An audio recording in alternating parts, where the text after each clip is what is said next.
Q Talks with Liz Bailey. Our access to audio programmes are sponsored by Impact Funding Partners, the R.S. McDonald Charitable Trust and the Suter Charitable Trust. To find out more about how to access our services, visit CueAndReview.com or email aaatl@CueAndReview.com. This programme was produced and presented by our Access to Audio Ambassador team leader, Liz Bailey, and edited by our Recruitment Training Officer, Alistair McPhee. Well, hello everybody and welcome to this week's edition of Q Talks with Liz Bailey. Well, obviously I'm not Liz Bailey. Liz is actually having to take a wee period off for a few weeks. So instead you're getting my good self, Alistair McPhee, the Recruitment Training Officer. So today I'm joined by Alison Cairns and Gillian McDonald. Good day, ladies. Hi. Hello. How are you both today?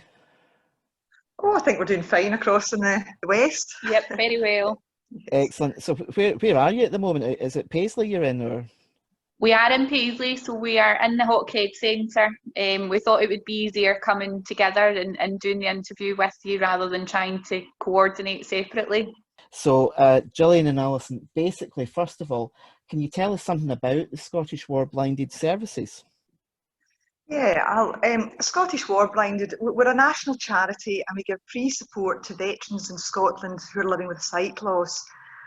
We support veterans who've lost their sight as a consequence of service, but actually, more often than not, we support veterans who've lost their sight a long time after service, and that's usually because of an eye condition, very often an age-related eye condition, the most common being macular degeneration, but glaucoma also features as well. So the sight loss is an important part of what we support. That we support veterans of the UK Armed Forces, and what that means is we support regulars, we support reservists such as the TA, and we support those that served in national service.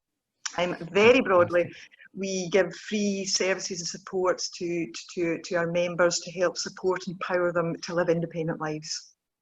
Fantastic. And I mean, when was Scottish War Blinded founded? Oh, that would be about 115 years ago. Very historical organisation. We were set up in the back of World War I when many of the veterans were returning home with a sight loss, having been exposed to kind of chemical gases. So that was the start of the organisation.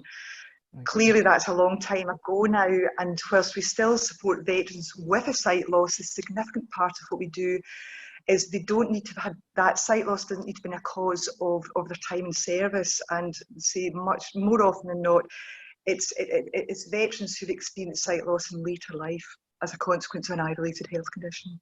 Amazing. Well, of course, today we're actually recording this interview on the 80th anniversary of the Battle of Britain. Today, are you doing anything special today? Is there anything happening in the centres? I think, unfortunately, due to the restrictions, we've been kind of very, we've been very contained in what we can do. Ordinarily, we would support and all these events, but because of current restrictions, it's just really very difficult for us. We've had a number of very significant events, as you'll know, over the past 6 months, but we've tried to kind of bring attention to them in social media or through our kind of newsletters, but really to bring together members at this time to kind of acknowledge these events it's just not been possible for us, unfortunately. No, it is a shame for I must admit, one of our old timers, shall we say, at CueAndReview. I'm one of the old timers now, but we've been going 39 years next month, and one of our older volunteers was ex-army, and he was a staunch supporter of Erskine, and his father and his grandfather all served, and although he himself didn't have a visual impairment, he was always telling us about his war stories, and everything. You can, yes, I see the smile. I think you know what I'm getting at. He basically would sit in his comfy chair in the middle of the office and recant his stories, and I must admit it was something I was always fascinated by. And I don't know if you're aware, but my own father, he was the second engineer who rebuilt the power station in the Falklands immediately after the conflict. So again, the whole, I'm well aware, I suspect I'm aware that, it's not just First, Second War, it is the Falklands conflict, it is Northern Ireland, etc. that you're dealing with. Yep, a wide range of experiences throughout our whole membership, depending on what service they were part of, and obviously where they were based as well. So, and with regards to, we've got veterans who served for their whole career in the services, but equally we've got members that were just you know, in the services to complete their national service. So Fantastic. a wide range of experience and length of service as well. Fantastic. Well, again, you do fantastic work across Scotland as a whole, and we'll talk about that as well. But I know that you do amazing work down at the Hawkhead Centre in Paisley, where you said you are today, and also at the Lindburn Centre in West Lothian. Can you tell us a bit more about that, please? Yeah, so we're very, very fortunate in Scottish War Blinded that our outreach service provide a Scotland-wide service, but we've got our 2 activity hubs. I'm the centre manager here at the Hawkhead Centre, so probably biased, but the Lindburn Centre in West Lothian are incredible as well. We under normal circumstances, obviously pre-COVID as such and pre-lockdown, we had a number of members, sometimes up to 40, 50 members a day coming along and being able to take part in a wide range of activities or outings or trips provided by Scottish War Blinded. So at the centre we've got specific activity rooms geared towards woodwork, art, IT, the gym. We've also got a lovely big sports hall where you can do archery, acoustic shooting. So, and then that's only to name a few, a huge range of activities, but we also encourage obviously a lot of outings and trips. So I think the past couple of years we've had sailing down at Clyde Shield.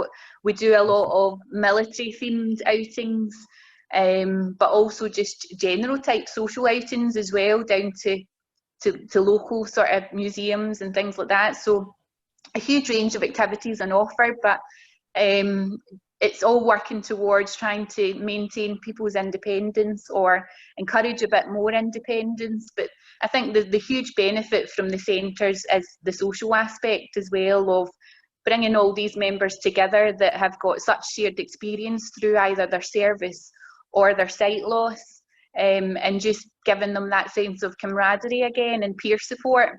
So yeah, it's an absolute privilege to be part of what happens in the centre on a daily basis, and as you said, you know, such interesting stories from all our members.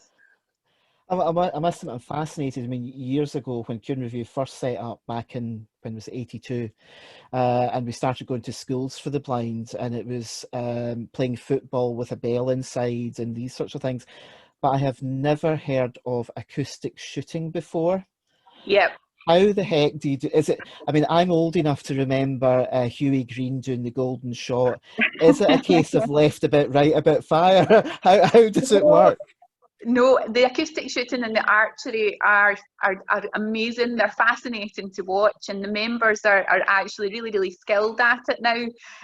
With the archery, you know, we've had competitions with not only between Scottish War Blinded members, but our local police, for example, in Paisley came along and took part in a competition, and I will say the members won very comprehensively. Excellent. But with regards to the shooting as well, it's all done through sensors nowadays. It's all very technical. So you'll have your air rifle and a sensor on the target, and it's all done through hearing. So the sensor will make different sounds depending on where you are in the target. And then it's up to you to try and concentrate and listen. It's really, really difficult. It's very difficult, but the members, they practice a lot and are really, really skilled at it now, but hugely enjoyable. I've got to ask, have you guys done it yourself? Yes, of course.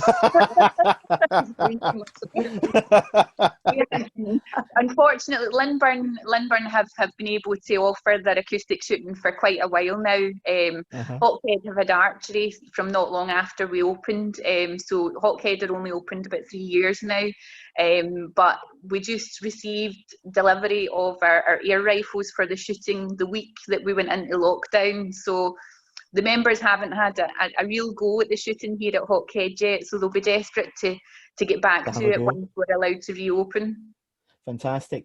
Can you tell us about your own roles within the Scottish War Blinded organisation, Gillian and Alison? Yeah, well, I'm the practice lead for the outreach team. I share that role with Jenny Liddle, my colleague in the north, and so we cover 18 members of staff across all the local authorities in Scotland, which again we're very proud about. Wow. To be able to say as a charity we support that, the whole country, which we do. So in terms of my role, I manage the outreach service with Jenny. We are the first point of contact when a veteran with sight loss is referred into us. So we'll go out and we'll do a home visit, and at that point we can do a number of things. We can provide good advice in terms of helping them to kind of adapt to sight loss and kind of cope with kind of living with their sight loss. We can provide equipment, which is very significant and very important to our members, and that equipment again helps them with kind of daily living. That equipment could be good lighting, it could be talking clocks and watches, it could be cooking aids in the kitchen, right through to synaptic tablets and phones to allow our members to keep in contact with each other, with friends and with family. So that's a very big part of what we do is equipment provision. We also work very closely with our partner organisations.